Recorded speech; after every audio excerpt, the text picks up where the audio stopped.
Marika is the definition of popularity. She's every single student's dream come true. As they walk out of school, the silence hides opposite thoughts. Marika feels a bit uncomfortable, realizing that all the guys are just staring at her chest. Right next to her, Kanata is suffering in silence because he's totally head over heels for her. Kanata is living in a deep state of desperation. Unlike Marika, he sees himself as totally unpopular, an NPC, as the schoolgirls call it. He fears that declaring his feelings could destroy the precious friendship they've built. Just when his thoughts are at their darkest, Marika breaks in by mentioning a new ice cream shop and invites him to check it out. Suddenly, she points up at the sky. A shooting star streaks across the horizon. Kanata, in a burst of faith, clasps his hands together and makes a desperate plea. He wants the ability to see people's emotions, as if playing a simulation game. The next morning, his mother's voice calls him for breakfast, and something feels off. Right next to his mom, Kanata sees a floating status bar. It's the affection meter he wished for. He tests out the new skill on the family dog too, which now has a cute little bar of friendship showing up as well. Upon leaving the house, Kanata is still in shock, thinking it might just be his imagination playing tricks on him. He tests the power on strangers in the street and even on male classmates, but the real revelation hits when he steps into the classroom. All the girls in the class have these floating affection meters, but none of the guys got anything. Kanata comes to an obvious conclusion. This isn't just some regular friendship meter, it's a love meter. Mikasa, a coworker, approaches to say good morning and asks if he's okay. Kanata notices that her meter is almost halfway down and, driven by his scientific curiosity, decides to do a practical test. He reaches out and tousles her hair. At the exact same moment, Mikasa's meter spikes sharply. Kanata is taken aback by the power's effectiveness, and, as he steps back, he ends up bumping into one of the cases. The wallet owner isn't happy at all about the accidental bump and starts insulting him, asking why he's being such a nuisance. Kanata glances to the side and sees the girl's meter drop almost to zero. He quickly apologizes, feeling the weight of her rejection. Her meter is still low, but now Kanata feels like he has the world in his hands. He can see what the girls are thinking of him in real time. That's when he hears Marika's voice entering the room. The moment of truth has arrived. He will finally know how his great love feels about him. The impact is brutal. Marika's meter is completely drained, but it's not just zero. The bar seems to have dipped below the minimum negative limit. Kanata is in complete denial. How is this possible after all these years together? Desperate, Kanata convinces himself that his love life is buried for good. Time flies in a blur. Before he knows it, the exit bell is ringing. He spent the whole day in shock, processing his romantic disaster. Marika shows up next to him, noticing his downcast expression. She asks if something's wrong and insists on helping, saying she really likes the energetic Kanata she knows. Kanata acts like everything is fine, but the internal struggle eats at him. What the hell is wrong with this damn thermometer? He wonders to himself. Afraid of making things worse, he keeps up his cool demeanor. Then Marika asks if he still wants to go get ice cream after class. He ends up going along with it. Even the narrator is scratching his head here. If she doesn't like him, why be so nice? At the ice cream shop, Marika notices that Kanata's flavor is a special edition and asks if she can try a tiny bit. In a move that would melt anyone, she fixes her hair and steps closer to grab a bit of Kanata's ice cream straight from the spoon. Total romance, folks. To get back at him, she grabs a spoonful of her own ice cream and heads towards his mouth. But at the last second, she pulls away laughing, saying it was just a joke.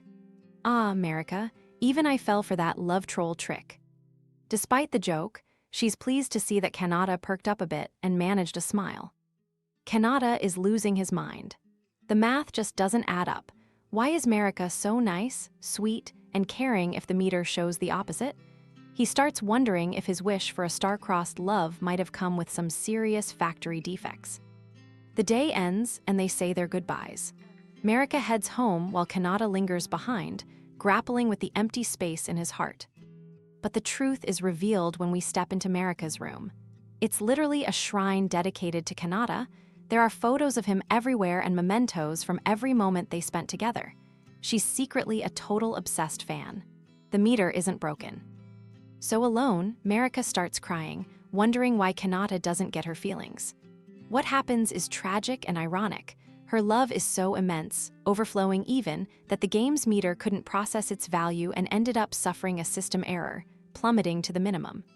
Oh man, poor Marika. Her love literally broke reality. Wait a minute. You've watched this far and still haven't liked or subscribed? Come on, my dear, give me a hand. Like and subscribe to win a cookie. The next day in class, Kanata is still cursed by the mood meter, constantly checking Toyotomi's and noticing her meter is low. But here's the weird part, Toyotomi's gauge is fuller than Marika's, which totally doesn't make sense to him. He just can't figure it out. He goes into a panic, thinking that if her meter drops even more, her social life at school might turn into a desert of loneliness. To avoid the worst, he decides he needs to be as friendly as possible with the Toyotomi gauge to stabilize it. The issue is that Kanata's nice approach is a disaster. He suddenly yells in the girl's ear and asks what kind of food she likes. He tries to start a conversation by saying his favorite is curry, but Toyotomi just dryly responds that he never asked her anything anyway. Even so, he won't give up. In the following period, he tries to impress her by claiming he won a golden ticket. Toyotomi is perplexed, questioning if he's serious about that nonsense. Realizing he's only causing trouble, Kanata decides to back off. During the lunch break, he tries a classic approach by offering to carry her things for her. Big mistake. Toyotomi hates it more than anything when strangers touch her stuff. Desperate, he yells her name one last time in a final bid for some kind of closeness. Toyotomi, already losing patience, presses him against the wall and demands, once and for all, what the hell he wants with her. She storms out quickly, throwing down the gauntlet. Stop talking to me for good? Yeah, Tanaka. His strategy was a total flop. Later, he walks dejectedly near the park, replaying his awkwardness with women in his head. As he walks past the rides, he can't help but think back to when he used to play here with Marika in his childhood. His daydreams are interrupted by the cry of a little girl who just got hurt. Kanata's protective instinct takes over. He helps the little girl, cleans her wound with care, and tends to the injury. He asks if she can make it home on her own, but the kid is still in pain. She asks him to take her home. Kanata agrees right away and during the ride starts to find the little girl strangely familiar. I've seen that face somewhere before, he wonders to himself. Upon arriving at their destination, the girl announces her return. To Kanata's complete surprise, it's Toyotomi who opens the door, wearing a super cute apron and holding a kitchen shell. After processing the situation, Toyotomi's ice begins to melt. She sincerely thanks Kanata for taking care of her little sister, Mashiro. As he prepares to leave, the tiny Mashiro grabs his arm. The little girl exclaims that her big brother should eat first. Toyotomi is left unsure of what to do, but eventually gives in to his sister's wish. Kanata notices, with a flutter in his heart, that Toyotomi's affection meter just went up a notch. While she finishes up dinner, Kanata discreetly watches her from the corner. He sees a side of her that's so domestic and feminine, it's totally not what he expected at school. Noticing his gaze, she shoos him out of the kitchen, telling him he's distracting her focus. The dish is served, vegetable stuffed curry. Kanata freezes up. Isn't this not my favorite food? He thinks to himself. But as soon as he takes a taste, he's blown away. The flavor is simply heavenly, and he heaps praise on the chef without holding back.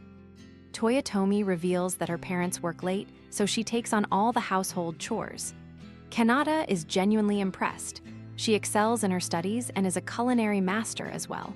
Upon hearing his praise, Toyo visibly blushes and gets nervous. Looks like we have a new contender for the title. Kanata realized she had a totally wrong impression of her. Behind the serious and cold facade of the school, Toyotomi is actually a sweet and very dedicated girl. Mashiro ends up dozing off in Kanata's arms, and he notices that her small device is at maximum level. Looking over at Toyo, he sees her bar has surpassed the halfway point and is still climbing. He can now see just how much she cares about the family. As they're about to leave, Mashiro wakes up and grabs him again, affectionately calling him brother. The little girl asks him not to delay his next visit and mentions that her sister wants the same. Toyotomi hesitates, avoiding eye contact, and reluctantly admits that if it's for Mashiro, he might come back another time too. She waves goodbye in a shy and cute way, leaving Kanata completely flushed. Meanwhile, across town, Marika is walking home alone. The odds are stacked against her. Marika rounds the corner and spots Kanata coming out of the Toyotomi house. Her brain hits a wall. Kanata and Toyotomi leaving the same house this early? She thinks the worst. In her head, they're already living together. Your girl's a thief, Marika thinks to herself as her broken affection meter quivers with an overwhelming fury. Outside, Kanata gets a chill down his spine, like some dark presence is watching every step he takes. The next day at school kicks off with an unexpected twist.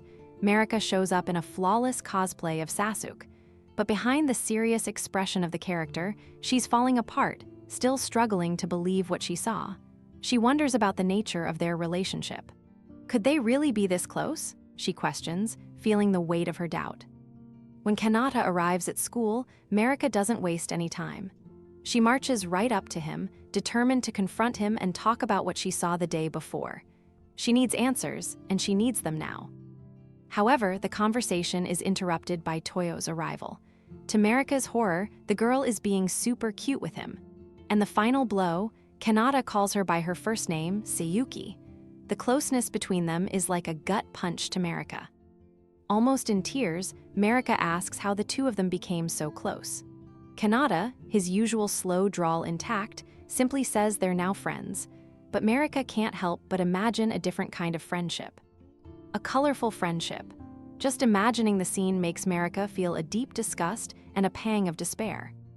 While Marika is having an internal meltdown, Mikasa, who's watching everything up close, gets a twinge of jealousy. She sees how effortlessly Sayuki chats with Kanata and decides she needs to find a way to start talking to him too. Mikasa recalls with warmth the day Kanata fixed her hair, making her all flustered. Ever since then, she can't stop staring at him. Could there be something in the air? She wonders to herself. That's when she notices he's holding a really exotic-looking pen. Kanata explains that he bought the pen because it reminds him of his dog. Mikasa jumps on the opportunity and mentions she has a cute little puppy at home too.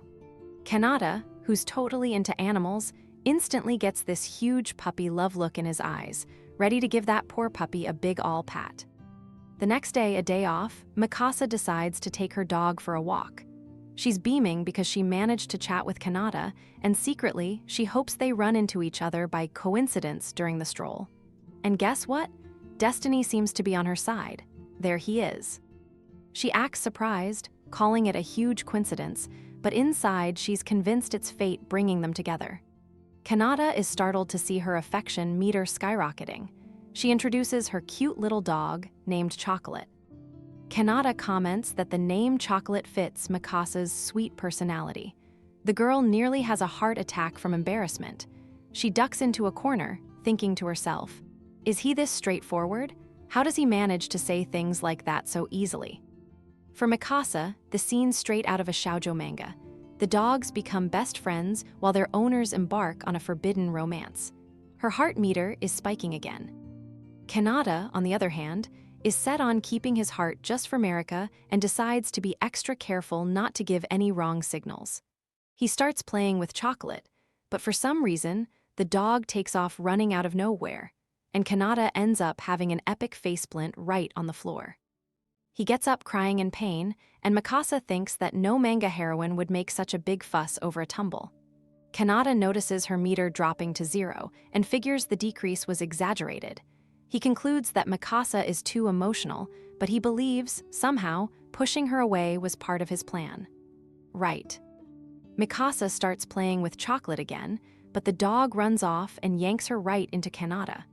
They end up in a dangerously close position, and Mikasa's face turns as red as a tomato. Her meter maxes out completely. She's totally blown away and asks Kanata to hold her hand, saying she's scared she'll fall again.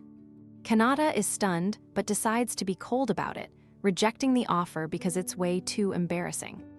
Mikasa, however, interprets the coldness as shyness, and a new meter pops up above her head. Kanata is in panic mode. It's the second girl in a row he conquers without meaning to. He really has no clue about women's hearts at all. Meanwhile, elsewhere in the park, we see Marika, who took the day off to do some coop work. The break was nice until she noticed the number of couples out walking their dogs. Amidst the crowd, she spots the scene.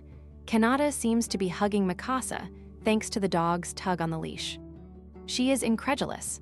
First with Sayuki, now with Mikasa, she wonders, feeling like the world is crumbling around her. For Marika, it's crystal clear now. Kanata acts deliberately to impress and win over every girl around. Driven by jealousy, she starts mentally berating Kanata, calling him a bold flirt and a 5-star mediocre heartthrob. At this point, Kanata feels a creepy presence behind him. He turns around and sees Marika standing near a tree.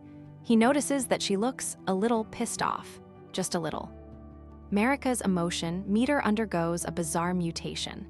The bar vanishes and is replaced by an Oni's grimace. Kanata feels like his life is in imminent danger.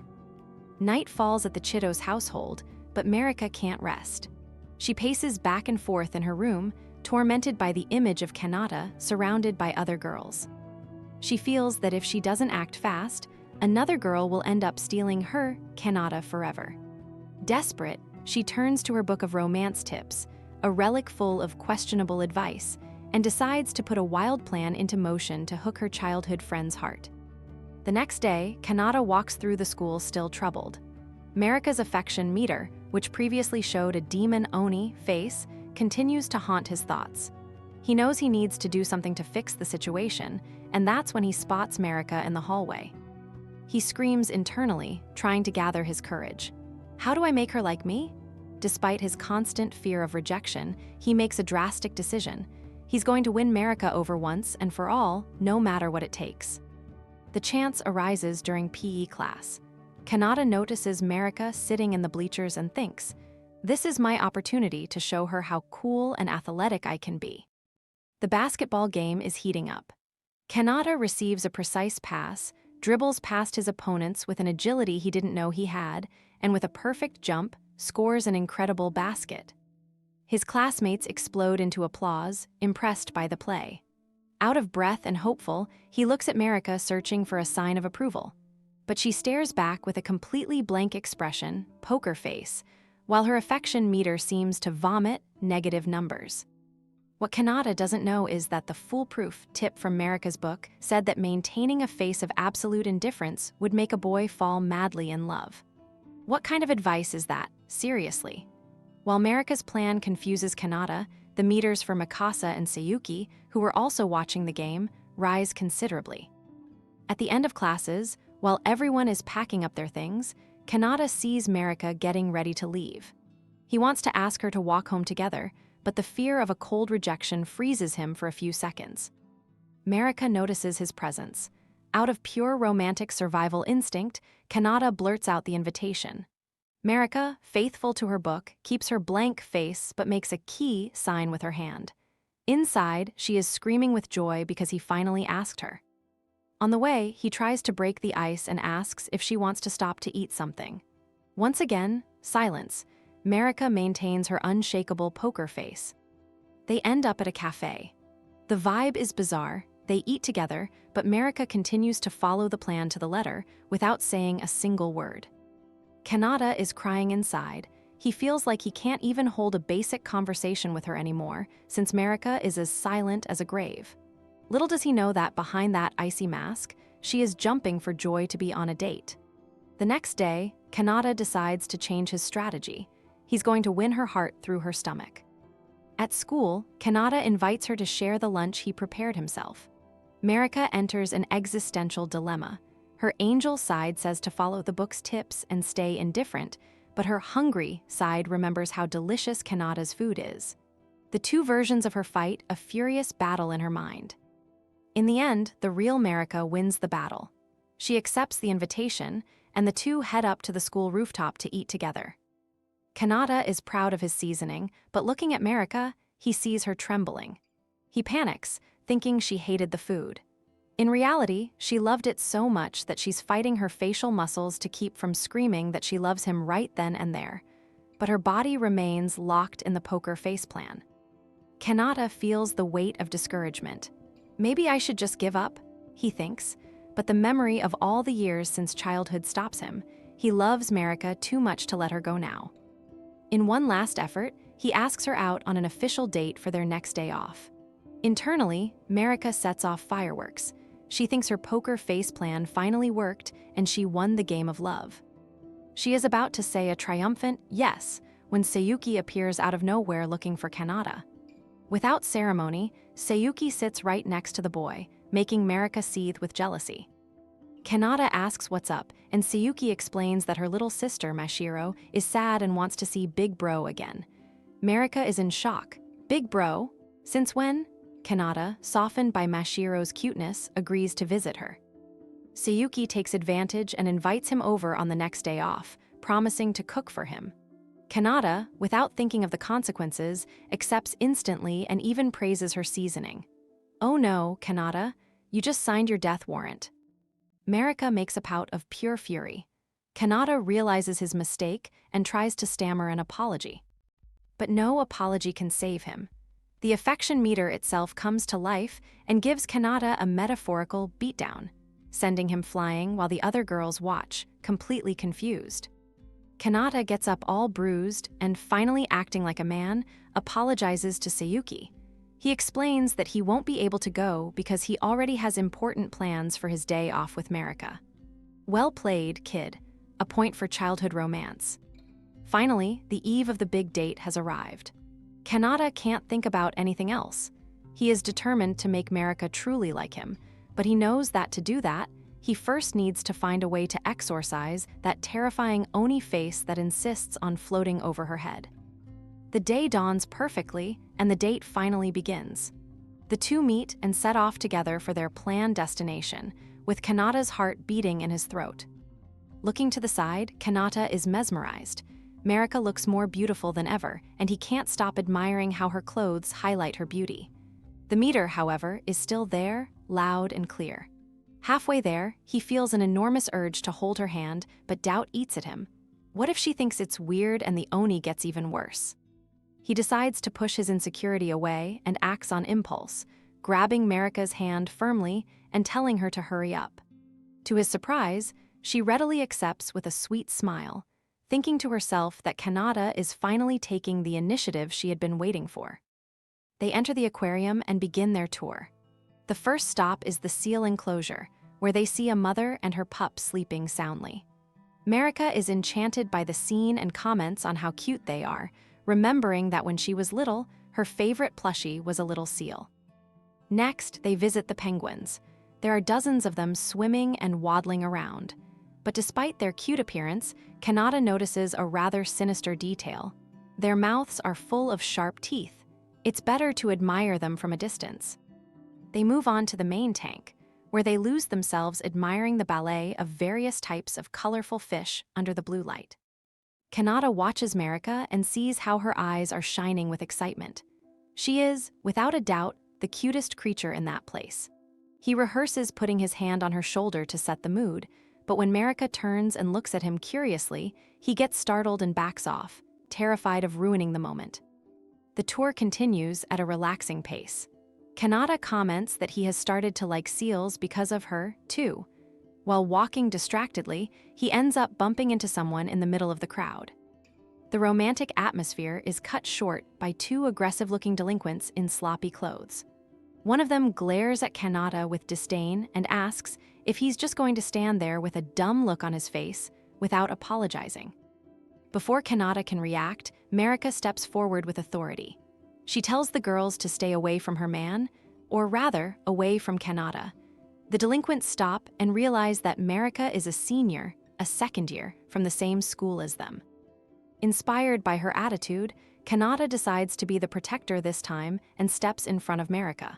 She secretly melts at the gesture, finding it cute that he's trying to protect her even though he's such a softie. Yeah, Marika, we laughed at that too. The blonde delinquent then approaches Kanata dangerously, suggesting he should ditch his companion and go with them instead.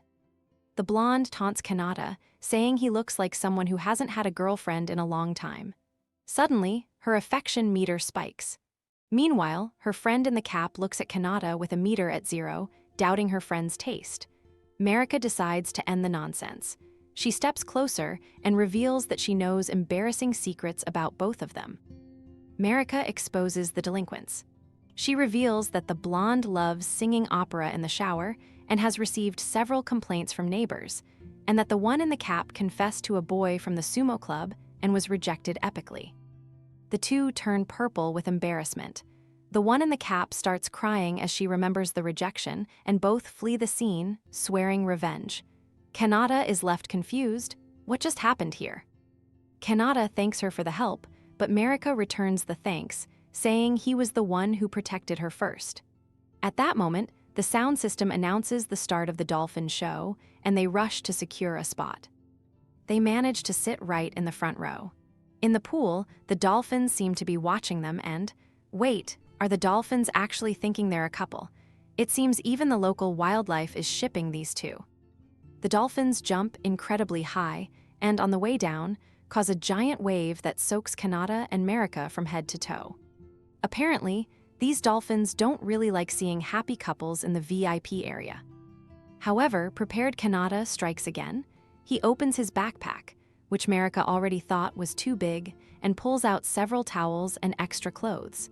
He lends Marika one of his shirts to change into in the dressing room. When Marika returns wearing Kanata's shirt, which is huge on her, she is as red as a tomato and even more in love. Kanata is stunned. The sight of her wearing his clothes is the cutest thing he has ever seen in his life. Time flies and the date comes to an end. When it's time to leave, Kanata asks Marika to wait a second. He runs to a gift shop and returns, asking her to hold out her hands. He hands her a seal keychain. Marika is radiant at the thoughtful gift, and her affection meter nearly explodes with intensity. The Oni face undergoes a mutation. Now the demon has grown wings. Kanata is intrigued, wondering if this is a good sign or something divine.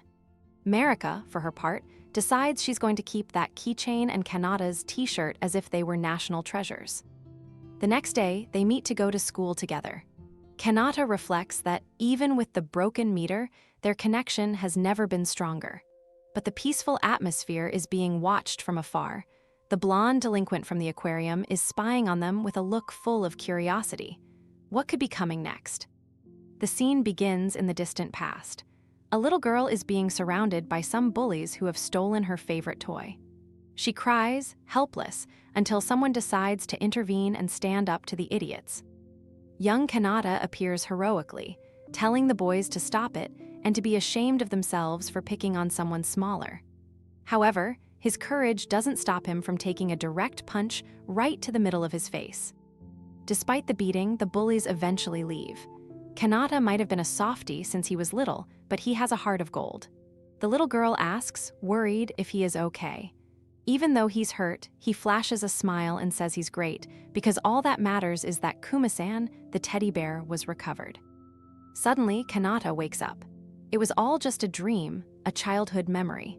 He recalls being extremely close to that child from the dream, but as the years passed, he ended up forgetting their name and losing touch. At school, the teacher introduces a new transfer student. It's the same blonde girl who was watching Kanata and Marika during their date at the aquarium. She is truly stunning, especially with those blue ribbons in her hair. Even Kanata is impressed by such beauty.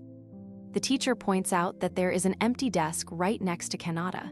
He gets incredibly nervous, but the girl approaches with a natural kindness, saying, "I'm in your hands," and asking him to call her Nino. Kanata, however, notices something that puts him on high alert. Nino doesn't have an affection meter. He starts coming up with theories. Is it a trap? Or does his game system have a pattern he hasn't been able to crack yet? Nino notices him staring intently and asks if there's something wrong with her face. When he denies it, she blushes slightly and gives a sweet smile that makes Kanata's heart skip a beat. "Hey, Kanata, what about your love for Marika? Focus, boy." The bell rings for recess, and the class disperses for lunch. Kanata was already prepared for Marika's usual poker face. but he notices she seems a bit softer and gentler today. During the meal, Nino sits near Kanata. He observes that she handles her chopsticks perfectly, and she explains that she lived abroad for 7 years but had lived in Japan before that. Kanata mentions that he also lived there when he was little. He jokes, saying it would be crazy if they had known each other as children. Nino, with a meaningful look, murmurs that he really hasn't realized anything. Kanata, acting like the manga protagonist he is, momentarily goes deaf and doesn't catch the sentence. Nino plays it off and changes the subject. She asks to exchange phone contacts with him. Seeing her profile, Kanata notices a Kuma-san icon, the character Nino has loved since she was a child. A sense of déjà vu hits Kanata hard. He feels like he's seen that image somewhere very familiar before. Time passes and Nino fits in almost too quickly, attracting a horde of boys wanting to know if she's single. Seeing Kanata from afar, she makes a silent, "help me" expression. Bombarded by requests for dates, Nino decides to act. Before Kanata can intervene, she jumps into his arms and makes up a story that the two of them already have plans for later. She blinks at him to confirm the ruse. Kanata thinks, in manga, the antagonists are always this direct. When school lets out, Nino asks Kanata to walk home together. She apologizes for the commotion earlier, and Kanata agrees to guide her through the city while the other students gossip about how fast the two became close. On the way, they pass a window display of fancy plushies. Nino asks if he likes them, and he confesses that he does, but that he avoids talking about it because he doesn't think it's a very masculine hobby. Nino fires back immediately, shouting that tastes and preferences have nothing to do with gender. Kanata is admired by her attitude and thinks about what a cool person she is. They arrive at a park that Nino says is the place where she played as a child. Kanata's stomach does flips. The déjà vu is now unbearable. He excuses himself to go to the restroom, feeling strange. Upon returning, he sees Nino surrounded by guys again. Without thinking, he flies in front of her like a human shield. Nino turns red at the heroic action. The guys, thinking Kanata is the boyfriend, decide to leave to avoid trouble. Kanata explains that he thought she was being bullied and acted on instinct. Nino, moved, jumps on him and hugs him tight, whispering, "You haven't changed a bit." "Huh," Kanata replies, confused. Nino apologizes for the hug and says she also needs to use the restroom. Kanata warns her that she is heading toward the men's room, but her reply leaves him petrified. "Oh, didn't I tell you? Actually, I'm a he, not a she." At that instant, the memory of the dream and the past merge in Kanata's mind. The child he protected, the boy he was so close to, was a boy the whole time. The shock is total. Mashiro wakes up from her nap to the sudden sound of Kanata's voice echoing through the house. The atmosphere feels unnaturally cozy and homely. Sayuki shows up next, looking pretty surprised by the unexpected visit since she was still half asleep. She asks how he got in without her noticing, but Mashiro drops the bomb right there. Why don't the two of them just get married and move in together already? The shock is so big that Sayuki chokes on all the water she was drinking. Kanata, always so helpful, dries her off while nodding in agreement with Mashiro. "Yeah, it doesn't make sense for us to live separately, but we're only getting married after we graduate," he says casually. "Hold on a second. What happened to Marika? Sayuki's losing it. They're dating now, right?" Kanata denies the relationship with the utmost calm, correcting her. In reality, they're already engaged. What the hell is going on with the timeline of this story? Sayuki is totally lost and confused, with not the slightest memory of getting engaged to anyone. As she tries to wrap her head around it, Kanata wraps her up in a sweet embrace. He rushes Sayuki, telling her that their meeting time is approaching. Mashiro gives her a quick blessing, letting slip that she's also heading out with some friends. There's no time for questions as Kanata drags her along to get ready in a hurry. The two arrive at a breathtaking beach. Kanata mentions that she seemed to have had a blast the day before, but Sayuki's memory remains a huge blank spot. She doesn't remember anything, but the feeling is very real. They swap clothes and end up in swimsuits. Seeing Sayuki, Kanata goes speechless. She's just glowing and stunning under the sun. The day is filled with laughter and fun. Sayuki reflects that while she feels like she skipped a few steps in a regular relationship, if this is a dream, she'd rather never wake up from it. It's right then that she fully wakes up. In her room, she sighs and remarks how everything was just a manga cliché before turning over to go back to sleep. At the school, she can't shake off the dream from her head. Do I care about Kanata more than I thought? She wonders to herself. Suddenly, she hears the boy's actual voice and jumps in surprise. Under the influence of the dream, her perception of Kanata has changed. To her, he now looks like a total Chad, tall, imposing, and charming. He approaches her with concern and asks if she's feeling okay. Skeptical of her positive response, Kanata decides to check her temperature by placing his hand on her forehead. Sayuki's affection meter goes off the chart, and she turns a bright red almost instantly. Kanata notices she's hot, but maybe not in the way of having a fever, huh? During lunchtime, Sayuki musters up the courage to invite him for dinner, but her heart sinks as she sees him already with Marika, ready to enjoy their usual lunch together. She realizes that despite their closeness, she knows almost nothing about their official status. She asks a colleague who explains, they're always glued together, but don't seem to be officially dating. Sayuki concludes that Kanata must just be one of those guys, easy to approach. However, the coworker adds the final touch. She's pretty damn sure Marika is head over heels for him, which explains her constant devotion. Before leaving, Sayuki's coworker wishes her good luck, which just makes Sayuki even more contemplative. Alone in the room, she wonders exactly what she feels for that lazy guy. Suddenly, an impulse hits her, and she bolts down the hallways, nearly running over other students. Everyone is shocked to see Sayuki, who is always so composed, in such a state of panic. She steps onto the terrace and finds her couple of friends. Taking a deep breath, she asks if she can join their lunch. Her relationship meter is totally off the charts now. It's overflowing with colorful flowers everywhere. Kanata accepts her invitation with a gentle nod, and she sits down with them, forming a tense triangular silence. Kanata notices something is seriously off. Sayuki's meter is decorated with all sorts of strange ornaments. What's going on with this girl's feelings? Then Sayuki stands up and locks eyes with Marika directly. In her meter, among the flowers, a bizarre carnivorous plant starts sprouting. She mentally declares, "I'm not going down." The situation spirals out of control visually. The carnivorous plant on the meter starts spewing fire. It's a head-on collision of two girls' intense feelings. Kanata is caught in the middle of an emotional wildfire and has no clue about the danger. The tension on the rooftop left a lingering question. Has a cold war between Sayuki and Marika officially begun? The competitive atmosphere is obvious. Kanata feels like a fish out of water. He thinks it would be strangely uncomfortable to be near both of them at the same time, but to his surprise, they start laughing together. As usual, our protagonist understood nothing of the complex world of female diplomacy. Back in the classroom, Kanata finds his friends huddled by the window, eyes sparkling as they watch something in the courtyard. He asks what's going on for them to be so distracted. They explain that they are admiring a beauty who appeared at the school gate. And they are right. She is truly stunning. It's at this moment that Kanata leaves everyone speechless by exclaiming that the girl is actually waiting for him. As soon as the girl spots Kanata, she runs and throws herself into his arms. Kanata, dying of embarrassment, tries to push her away, saying they are in public, but she doesn't care. He complains that the hug is too tight, to which she replies that it's just the power of love.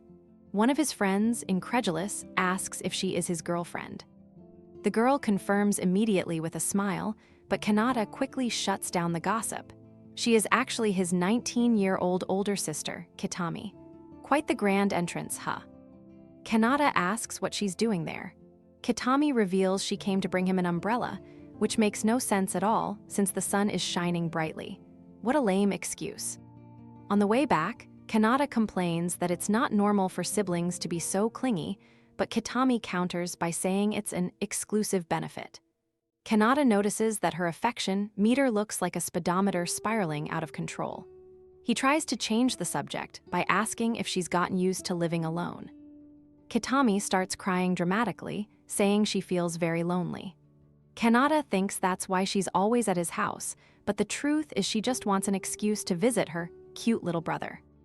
In a moment of neediness, she even suggests they should get married just so he could cook for her every day. Talk about a sister complex. Kitami's expression shifts to fury as she begins to wonder if Kanata already has a potential suitor. It's exactly at this moment that Marika appears on the path. The heavy atmosphere dissipates for a moment, as Kitami and Marika have known each other for a long time and are great friends. But Kitami doesn't waste time and drops a bombshell. She asks Marika if she knows which girl Kanata likes. Marika enters combat mode, turning the question back on Kanata himself with a piercing gaze. The poor guy fumbles and can't give a straight answer. Marika decides to change strategies. She asks if she can go to Kanata's house to deliver a book to his mother and thank her in person. Kitami, with her sister radar switched on, keeps a close eye on every move. Upon arriving, Marika hands the gift to Kanata's mother, who is delighted and invites her to have dinner with the family. While Kanata and Kitami wait at the table, Marika goes to the kitchen to help. Kitami gets annoyed, thinking Marika is already acting like the perfect daughter-in-law. She says her feminine intuition warns her that something is strange about Marika, but Kanata disagrees, saying she is more of a man than Kratos from God of War. However, during dinner, he starts to see his sister's point. Marika's actions, sweet and helpful, don't match at all with what the meter, with its demon face, shows. But Kanata decides that as long as she keeps being herself, he doesn't care what the bar says. After dinner, everyone gives thanks for the meal. That's when they realize the weather has completely turned. A massive storm has started to pour down. Kanata receives an alert on his phone saying the rain will last until dawn. Marika is unsure how to get back, and Kanata's mother suggests she stay the night. Kitami and Kanata nearly have a meltdown at the idea. Kitami decides she will be the night watchman, fearing Kanata might try something. Meanwhile, Kanata nostalgically remembers the last time he slept with Marika. They were still little children. While Marika is in the shower, Kitami appears to hand her clean clothes and blurts out, "Marika, do you like my brother?" The question catches the girl totally off guard. Marika turns as red as a lobster. Is it really that obvious? Kitami apologizes but immediately resumes the attack. "Since when have you liked him?" In the heat of the moment, Marika confesses, "Since we were little." Kitami makes a face like she understands everything now, but secretly reaffirms that she won't let anyone steal Kanata. She says goodbye but ends up tripping over something on the floor. It was Marika's bag, which burst open during the fall. Inside, Kitami sees a collection of Kanata-inspired items and photos of him. Even the obsessive sister is stunned by the level of devotion. Quite the situation, isn't it? The bathroom door swings open and there stands Marika. Her eyes are blazing with fury, locking onto Kitami, who had just peeked into her bag. The atmosphere is thick with tension. However, Marika is a pro at pulling off disguises. She acts like she's lost her mind and with a forced smile claims it's all part of the surprise because Kanata's birthday is coming up and she's got something special planned. The excuse is pretty thin, but Kitami, perhaps wanting to believe in her friend, ends up buying into it.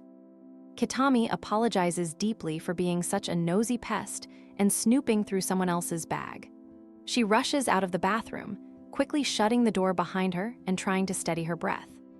But once she's alone, Kitami's mask slips.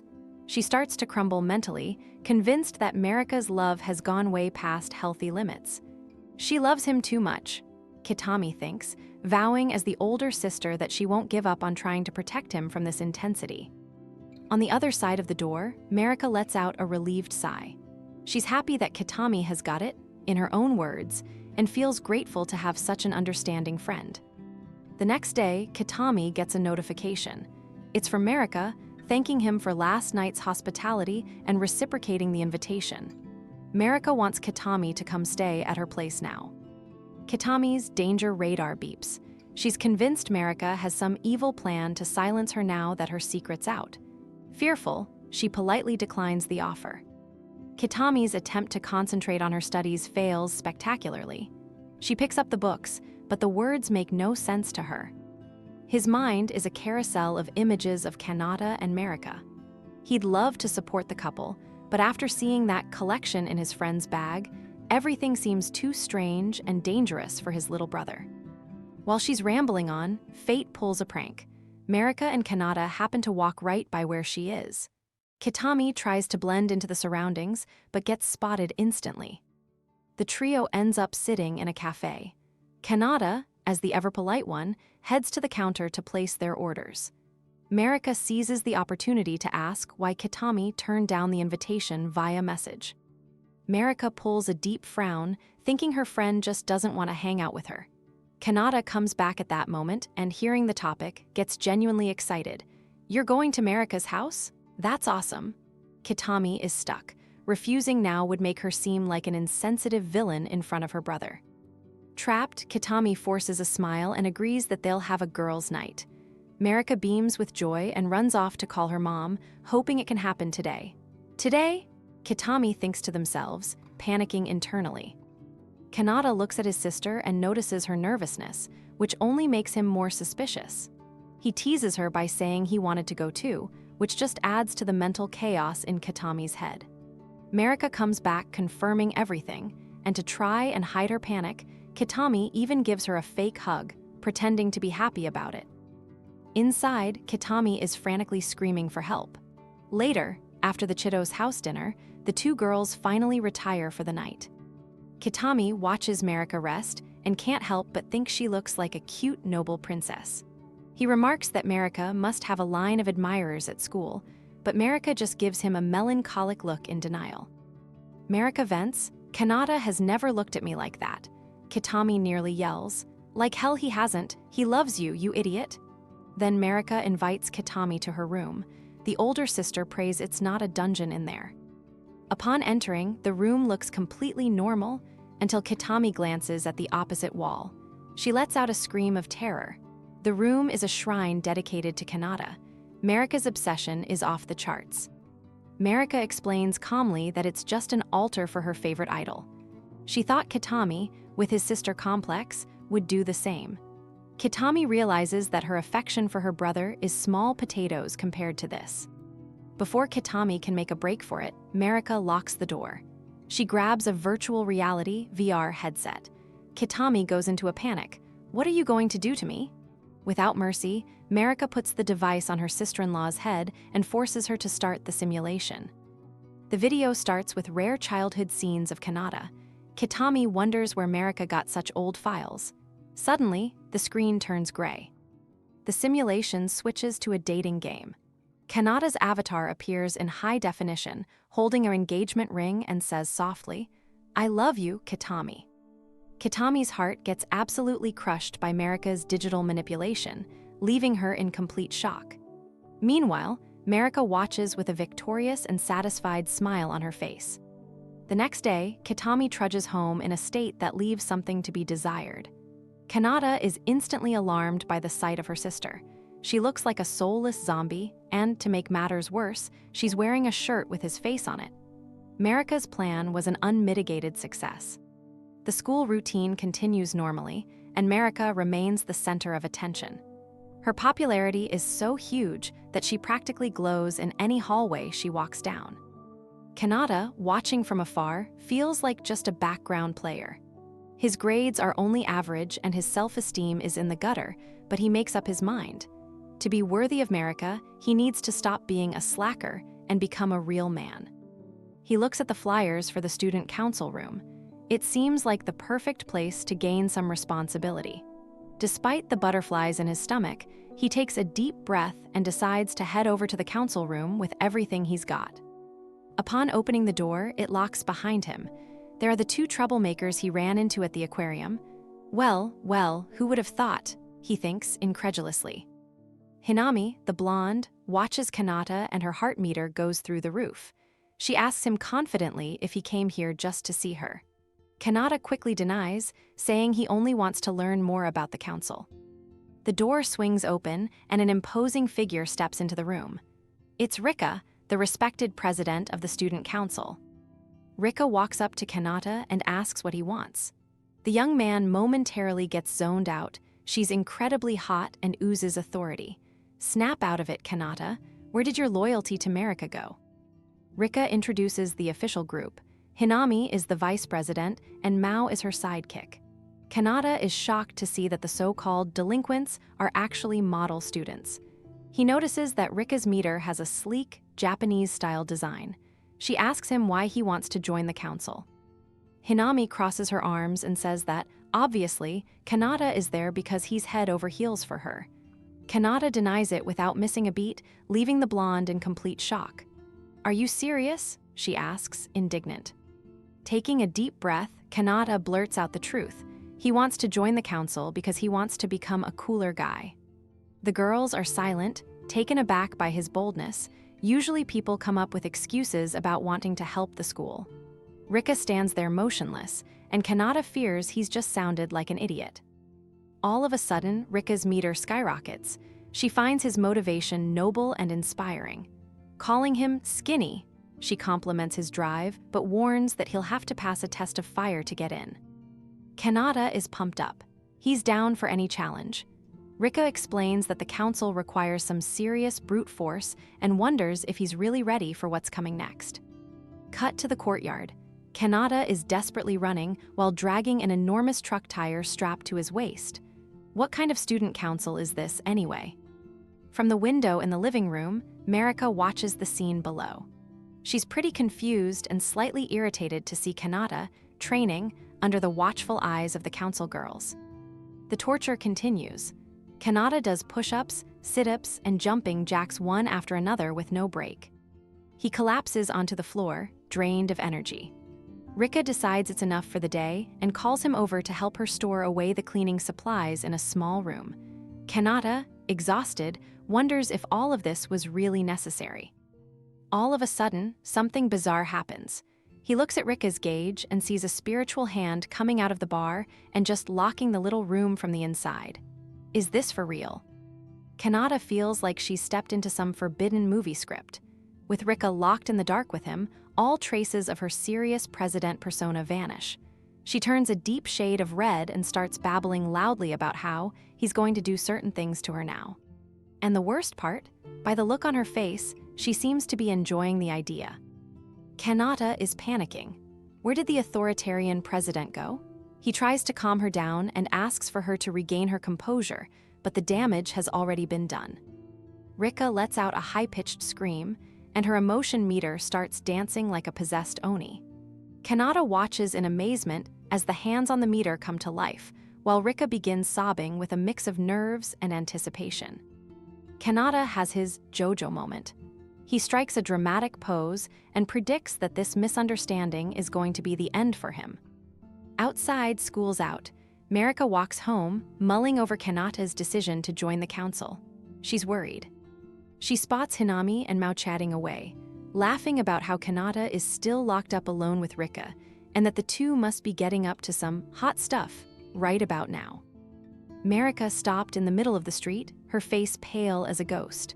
Her heart felt like it was about to stop, and an ominous black aura started to radiate from her. If Kanata survives Rika, he definitely won't make it past Marika. Well, we've reached the end of the chapters. For now. And there, do you want the continuation? So leave a like and a comment with a cookie. Until next time, my dears.